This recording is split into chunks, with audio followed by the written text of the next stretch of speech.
Hey folks, it's demo day. The park has to go.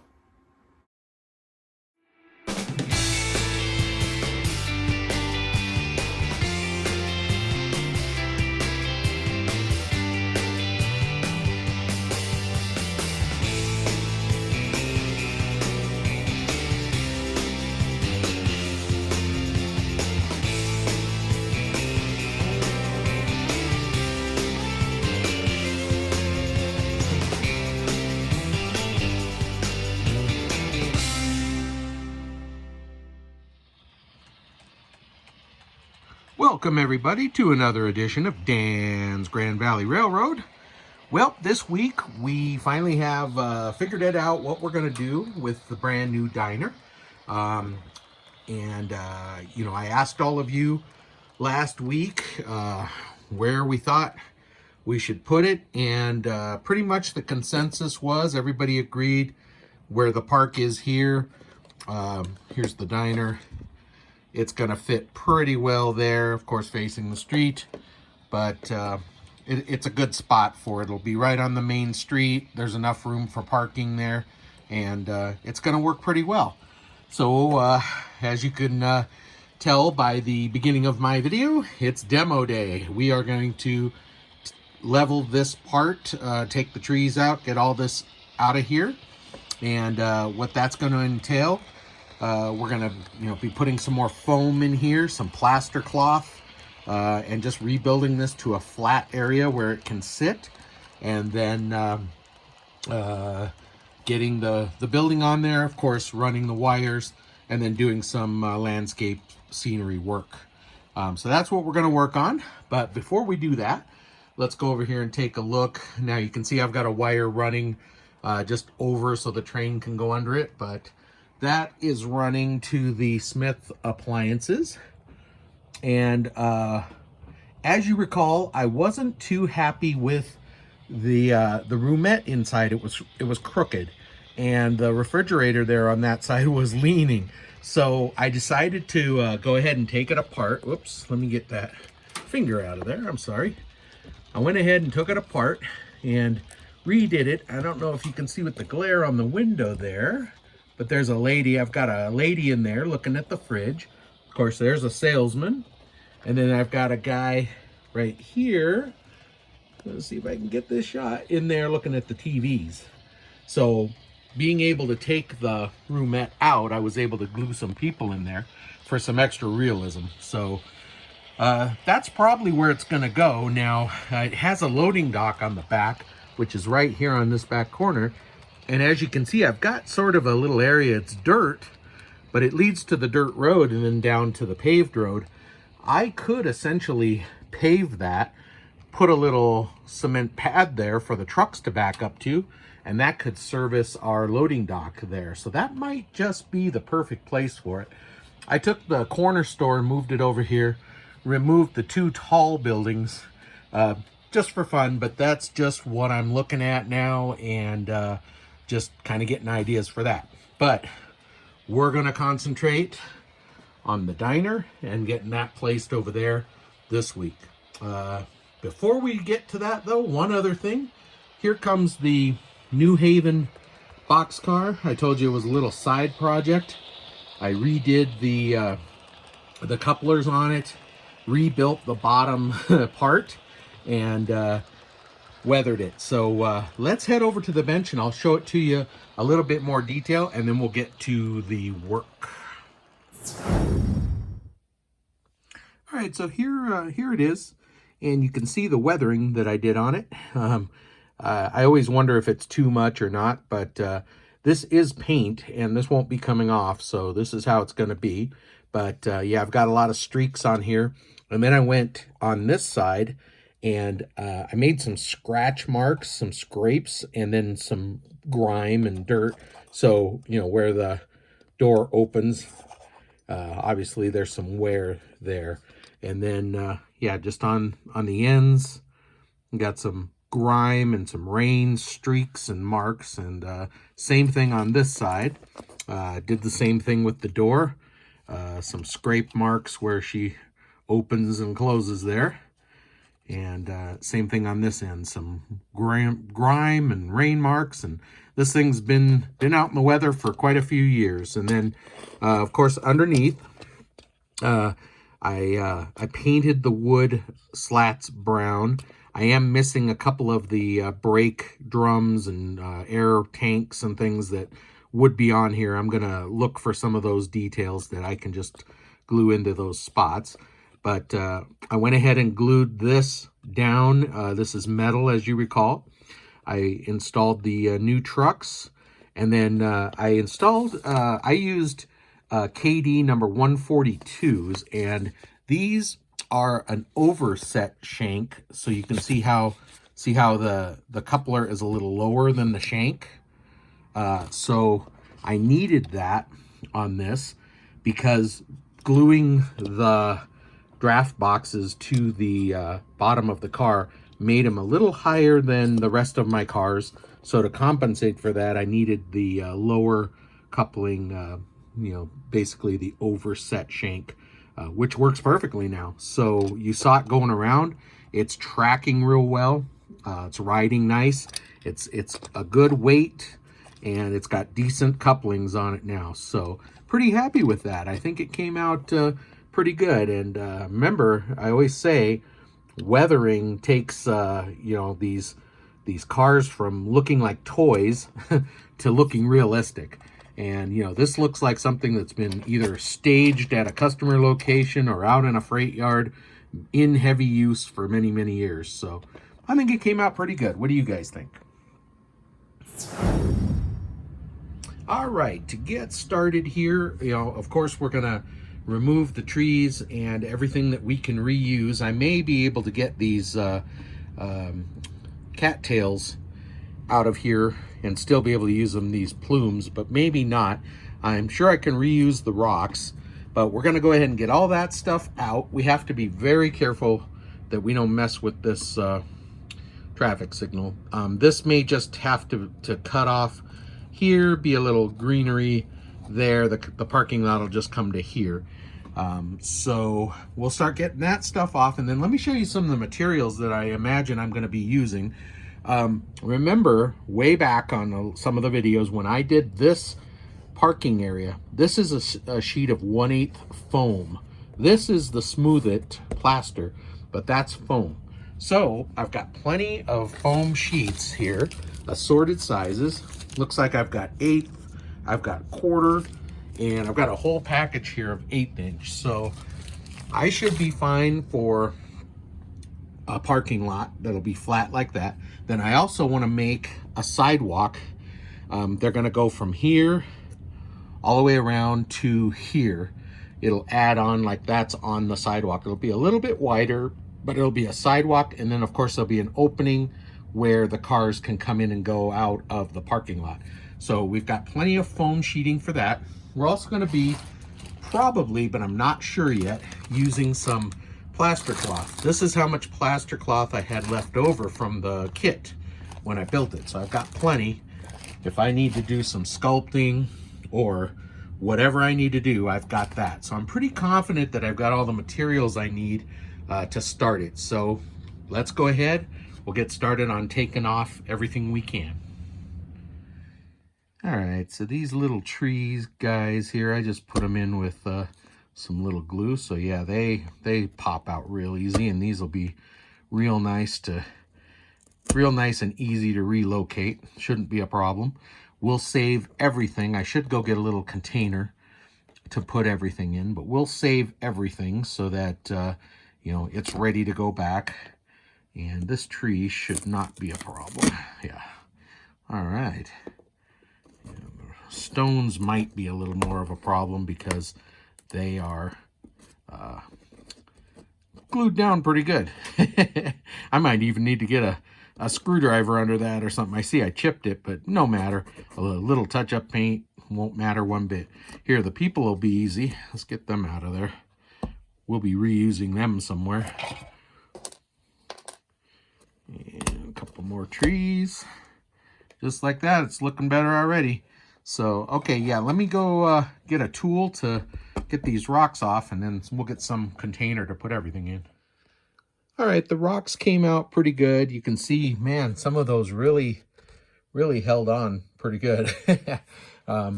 These were done originally when I did the layout, so those really held on. But yeah, some of the other ones popped up pretty easily. So what I'm going to do at this point, I've moved some of the cars away. I think I'm going to actually get a paper towel or something and just cover this here so I don't get a lot of debris over there, because we're going to start cutting now. I'm going to grab a X-Acto knife and we're just going to start cutting where we want this section to come up and out of. So that's going to make some mess, and I think I'm just going to cover up the tracks and cover up the other scenery and try not to make too big of a mess. So I've just got an X-Acto knife here, and I'm just going along and cutting out the plaster cloth here and just going along. It's pretty easy. It's easier without the camera, but I just wanted to show you kind of what I'm doing. I'm just going along the edge of the ballast here because that, you know, we're going to keep. But yeah, I'm just going to go along here and cut that out. We should be able to lift the whole thing out. All right, I finished cutting all the way around the perimeter and got into the ballast a little bit here, but no big deal. I'll reballast if I have to. But here you go. You can see what is underneath. There's the newspaper that created the little hill. There, yeah, I got a little bit close. This is part of the riser for this going up here. So we'll actually be leaving a lot of this paper in there. I'll just push it down. It'll be a good, nice foundation here. So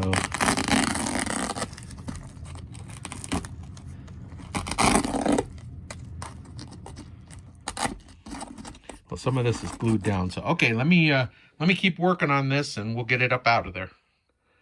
Okay, here's where we're at after I got that piece out of there. We've got a nice piece of foam still there.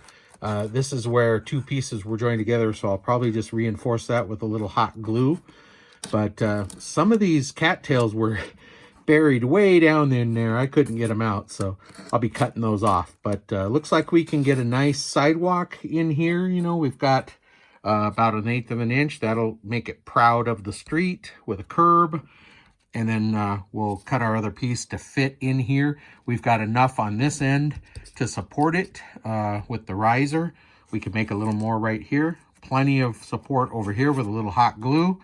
So there's plenty of support for it. So that'll be great. Suffered a couple of casualties. The rag that I put there knocked this loose. I had to re-glue it. And then my hose from my shop vac hit the telephone pole that I had right here, and it snapped it off. So I'm either going to try to re-glue it or pull it out. I have another one of these with transformers on it, and I may just pull it and put the new one in there. But no sense doing that till we're done with the project, because I'm going to be working right here and all of this stuff could get damaged. So we'll wait on that. But all right, now it'll be to cut the foam, figure out what we're going to lay in there, and lay our base. All right, first thing to do, I've selected this 1/4 inch piece of sheet foam here, and I've kind of marked on here just a basic dimension that'll help me get a piece that'll fit in here. So I'm just going to go ahead and take it over to the bench, cut that off square, and then I'll start to figure out that curve and lay out a piece that'll fit in there. All right, I've got a piece of 1/8 inch sheeting in here. I wish I could tell you that there was some magic way to transfer a pattern on here, but there isn't. All I did was just sort of eyeball it, you know, laid the square piece on here, and then just with my grease pencil sort of traced out the curvature of the track, and you know, got it close. You can see right here, you know, I didn't get this too good, but doesn't matter. Like I said, we're going to fill that all in with ballast, actually, because the ballast got cut short here. So this ballast will continue along here and fill in that about like that. So Now, the reason I went with the 1/8 inch, I did cut a piece of 1/4 inch and it was way too high. So this is actually a little high here, but perfect over on that side. So it'll be a little softer in the middle, but I saved those wads of paper, so they'll go in there for support. I could even put in foam blocks if I wanted to.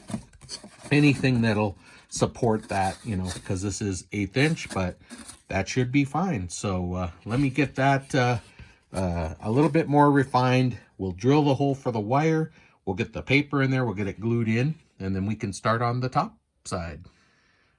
Okay, I'm not showing all the steps because then this video would be really, really long, but I cut some 2-inch pieces of thick 1/2 inch foam to glue in here, which I've already done, for support. And then I'm going to use the paper on this end where the parking lot will be. Also, you see the hole is drilled for the wire, and I also just punched a hole in the foam here where the wire is going to go for the diner. So unfortunately, because trying to thread that wire through here and through there, once this is in, I'm going to have to set the diner aside over here, and we'll have to feed the wire through. And then once I get the wire through, then everything else we do, the diner's going to have to sit here with the wire going down while we landscape and do the painting and everything else. Otherwise, there's no way to get the wire down through. I wanted to leave the just plug end on there without having to cut the wires. So that's why I'm doing it this way. If I wanted to make it easy, I'd just put a conduit like I've done for the other pieces and just put the wire down later, you know, cut the end off. But I kind of want to keep that just plug end on there right now. So that's how I'm going to do it. Can always change it later. Okay, I blocked the light from the window there. It was getting kind of, the sun really out today, so it was really blaring in here. But so you can see what I've done. I've pushed the wire through, and the plug went all the way down, and it's coming up underneath. So we are good to go for that. So now the next step is I'm going to put some hot glue on all the contact points, fit this in here, you know, real nicely, push it down everywhere it needs to be, line it up, and get that glued down, and we should be good. Then it's just the detail work. After setting the foam down here and just pressing on it, I didn't like, excuse me, having the paper here, so I just hot glued in a 2-inch piece of 1/2 inch foam. So we'll just let that dry good. Once it stops moving, these are all set. That'll be more support for the parking lot area, just in case, you know, anybody sets a car there, presses down on it or anything. We don't want any movement on the parking lot. And here we are. I've got the foam laid down. As you can see, I added just a little piece right there. That could actually be maybe another parking spot, or I'm thinking that where this intersection is, that's probably where the entrance of the driveway will be. So imagine you come pulling in here like that. You leave here like that. A couple of parking spots, maybe even a spot there, 1 or 2. I put the sign kind of right there where I'm thinking it'll be, but I'm not sure about that. It could maybe be like this, something like that. Not sure, but we have a little bit of room to play here wherever we want the building to sit. We can go this way a little more if we want more parking spaces or whatever. So mostly that sign would want to be seen from the street and from the railroad tracks. So yeah, we have lots to play with. Well, anyway, here you go. There's a nice flat spot where we can build out that neat little diner. So pretty happy with it. And of course, here's the front end. I did hook up the wire. I'm trying to get a shot here because I can't go behind the table right now. I've got it pushed up against the scenery, but you can see the lights in there. So that's kind of the front. And like I said, we'll have a sidewalk going along there, and we'll landscape around. We'll have some grass and stuff around the building and stuff like that. So maybe a tree over here, or who knows what. We'll play with it. And then along here, don't worry about that. I'll fill it in with ballast and get that nice and pretty right along there again, so they can park and pull up right to the ballast there. So it's going to be pretty good. All right, folks. Well, thank you. That's all we have time for this week. So this will be part 1. Part 2 will be finishing that and getting the paint down, getting all the parking spots figured out and painted, so we know where to park, and getting some ballasting done and some landscaping. So, but that's all we have time for this time. I thank you so much for watching and enjoying, and we are very, very close to 600 subscribers. That blows my mind. Thank you so much, everybody. I really appreciate your comments and questions. I try to answer all that I get. Really appreciate you guys watching and taking time to support my channel. So thank you so much, and we will see you next week. Take care, and God bless.